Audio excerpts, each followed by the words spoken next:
नमस्कार मंडळी, आज आम्ही चाललो तुळजापूरला कुलदेवतेच्या दर्शनाला। मी, आई आणि भाऊ हे मला स्टेशनला सोडवायला येत होते। मी स्टेशनला पोहोचल्याच्या अगोदरच आई आणि भाऊ तिथे येऊन थांबले होते।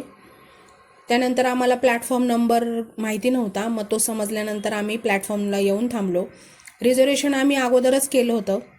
त्यानंतर थोड्या वेळाने गाडी आली। बरेच दिवस झालं चाललं होतं आईचं तुळजापूरला जायचं दर्शनाला, पण काही योगच येत नव्हता। पण तो आज आला। मग ते दोघंच चालले होते, मग मला म्हटली तू पण चल। म्हटलं चल। दुपारी 2 वाजता आम्ही तुळजापूरला पोहोचलो। त्यानंतर आम्ही पुढे पुढे चालले आणि आईच दिसली नाही। बघते तर आई इथे भाजी घेत होती। त्या मावशी म्हटल्या गावरान शेपू मेथी आहे आणि खूप भाजी स्वस्त भेटत्या तुळजापूरला, मग ती घेतली। म्हणलं अगं दर्शन करायचं अगोदर मग भाजी घ्यायची, तर त्या मावशींनी खूपच आग्रह केला म्हणून घेतली। त्यानंतर मंदिरात आलो, पाहिलं तर बिलकुल गर्दी नव्हती। 15 ते 20 मिनिटातच आमचं दर्शन झालं। खूपच छान।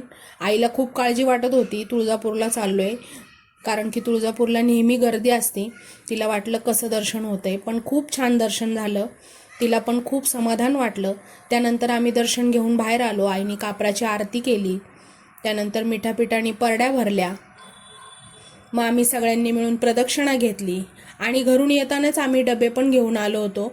मग मंदिरातच आम्ही मस्त असे जेवण केले। जेवण झाल्याच्या नंतर आम्ही निघालो। येताना आम्ही एसटीने येणार होतो। मग आम्हाला स्टँडवर आल्याच्या नंतर गाडी पण लगेचच भेटली। मग आम्ही निघालो पुण्याच्या प्रवासाला। मग थोडा प्रवास झाल्याच्या नंतर रात्री गाडी जेवायला थांबली। मग आम्ही तिघांनी जेवण वगैरे केलं आणि रात्री 1:30 वाजता आम्ही पुण्याला पोहोचलो। तर चला भेटू नेक्स्ट मिनी व्लॉग।